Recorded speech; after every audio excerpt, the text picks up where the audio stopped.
nuyu naa la borom Kolda. borom Fuladu. est-ce que mere ma la ci pet moo tax ma ne rek borom Kolda. bari naa fi ay mbokk de. waaw Fuladu moom. maa ngi leen di jaajëfal bu baax a baax di jéggalu ci retard bi xam nga xar yeeg ak yi ci des Jibi Ndiaye moom xam na lu yow. Jibi waroon nga wax li tam ma tardé quand même. di nuyu gars yi ñoom ñëpp ñoom Samuel on se connaît déjà parce qu'on se rencontre dans les plateaux di nuyu sama grand Alassane ak yow di ñaan rek li ñu fi waxtaanee yàlla nañu amal njëriñ réew mi itam. am na solo ñu ngi woon ci bor bi ak li nga xamante ne moom moo di emprunt yi nga xamante ne Sénégal def na ko ci sous région bi muy UEMOA gis nañ nag ci mois de mai bi def nañ leb bu am solo ñeenti yoon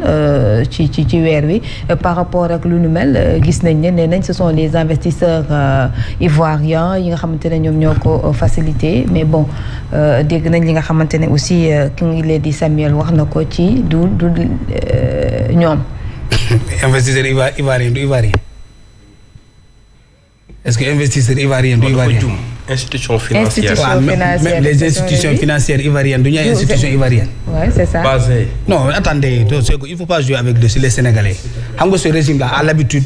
de je termine quoi ah gis nga ce régime-là. jibi noppi bàyyil Cheikh mu continuer voilà. Gis nga réew c'est quelque chose de très sérieux. Et à un moment donné, Fatima, je vais essayer même de rendre ma voix plus rauque pour qu'elle soit plus audible. À un moment donné, il faudra que les gens cessent de jouer avec l'esprit des Sénégalais. La gentillesse même des Sénégalais, parce que l'autre dafay am limite. Les investisseurs ivoiriens, ñoom ñëpp ay ivoiriens lañ fa lañ nekk Côte d'Ivoire lu tax ñëwuñu Sénégal. bu doon ay investisseurs yi jóge Dubaï jóge Arabie Saoudite ñëw Côte d'Ivoire et basé wu en Côte d'Ivoire mais lu tax ñëwuñu Sénégal basé wu fi wala ñoom amuñu fi ay filiales. bu doon ci banque ñoo leen lebal banque naar yi xam nañ ne ñoo gën a bëri fii dans la sous-région en dehors de la banque mondiale des autres institutions nationales banque naar yi ñoo ëpp doole ci suñu zone bi fii mais ñooñu am nañ fi ay représentants lu tax toogoo ci réew mi fii dem ci ñoom ñu lebal la bu dee da ngay bëgg a sukkandiku ci ay institutions financières bu doon patronat Côte d'Ivoire bi moo lebal Sénégal ak noo ko mënta tuddee c'est des Ivoiriens si c'est le patronat malien ak noo ko mën a tuddee c'est des Maliens et ça vient du Mali vers le Sénégal. En réalité, ce qui intéresse les Sénégalais, c'est pas parce que c'est des étrangers établis au Mali, mais c'est le fait que la dette quitte la Côte d'Ivoire, la dette quitte le Mali et vient vers le Sénégal.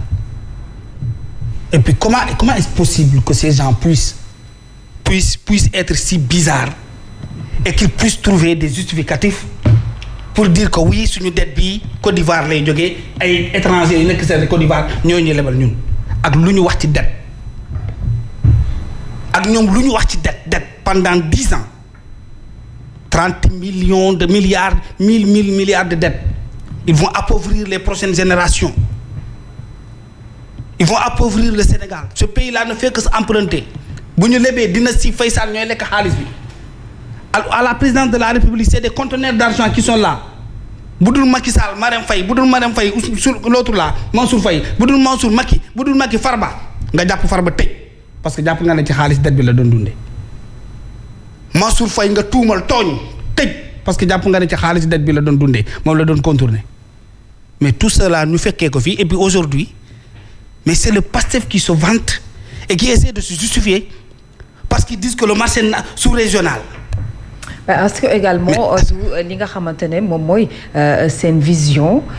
bi nga xamante ne moom la ñuy. kon vision Pastef bor da cee bokk quoi Fatima jiital ci wàllu. non mais bor bi également bor mënul ñàkk. mais attends je termine mais waa léegi ñoom léegi lañ koy xam kon.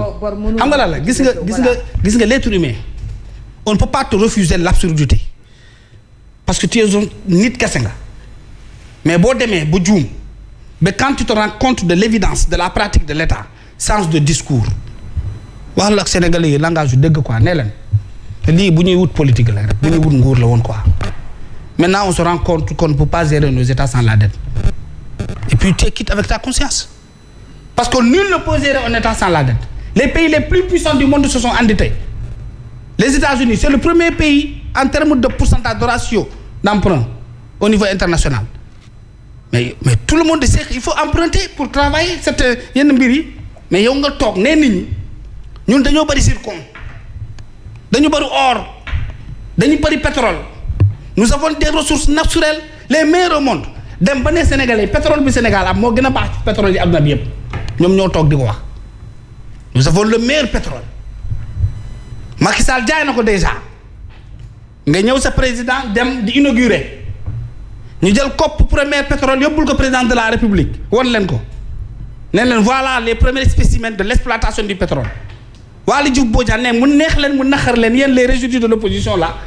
le premier bateau de gaz vient de débarquer sur les côtes de Dakar tu te rappelles non et vous avez dit tout ça aux Sénégalais le jeune prétentieux là Ngagne Demba Touré toog di expliquer suñu pétrole suñu essence suñu gaz suñu ressources naturelles le zircon l'or tout ce que cela peut nous rapporter en termes de manne financière ñu ne mais alhamdulillah ceux qui connaissent nos ressources naturelles qui ont une meilleure expérience sur le gaz qui ont une meilleure expérience sur le pétrole et l'or qui ont une meilleure expérience sur nos ressources naturelles globalement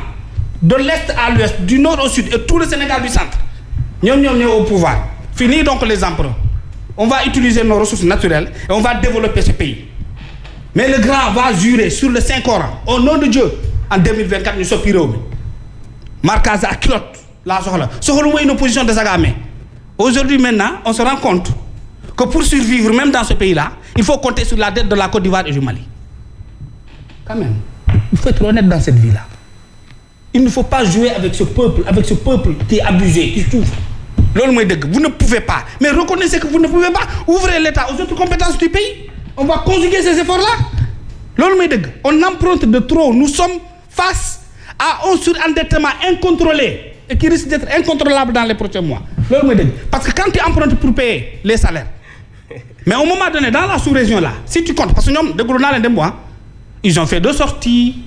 pour dire justifier pourquoi ils empruntent dans la sous-région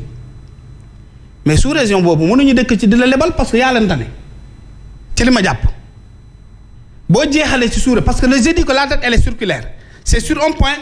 vers un autre point ça quitte ici et ça revient sur un point de départ quand tu as fini de toucher sur tous les points les gens vont refuser de te prêter de l'argent parce que dette bu naree am ay rakk yu bari kenn dootu ko mën a fay loolu mooy la mais reste là des termes techniques inutiles xam nga luy dette madame mooy da nga soxla xaalis dem ci nit mu lebal la nga ñëw ni noo koy fayee yéen a koy waxtaane amul ay sciences infuses les théorèmes là ay dette endogène dette mais exogène ay économie léegi yëpp tàppale tubaab la xam nga lan moo xew mooy dëkk bi amul koppar ñi ko yor xamuñu fu ñuy jëlee xaalis dinañ àbb ba dem àbb ji Niger gii foofu lañ jëm Niger gii nga xam ne ils sont fatigués par le terrorisme c'est ça la vérité mais qui vous dira autre chose ici et qui ne vous dit pas que ces gens là font face c'est maintenant que je me rends compte que Bassirou Diomaye Faye avait raison que nous sommes contraints que nous n'avons plus de marge de manœuvre budgétaire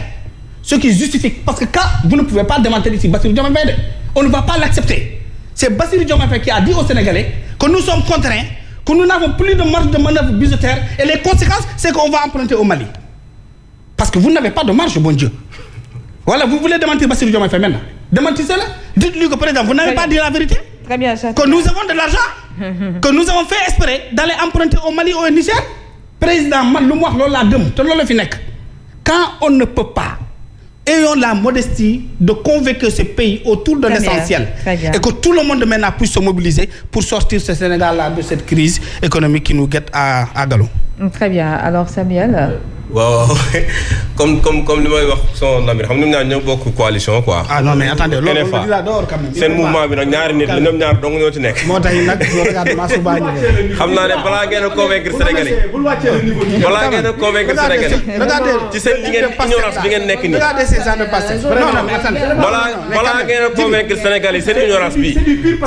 c'est grave c'est grave mais au moins yow sax def nga sa mën yow ñëw nga jaxase lépp. ba ne dama waxuma économie waxuma économiste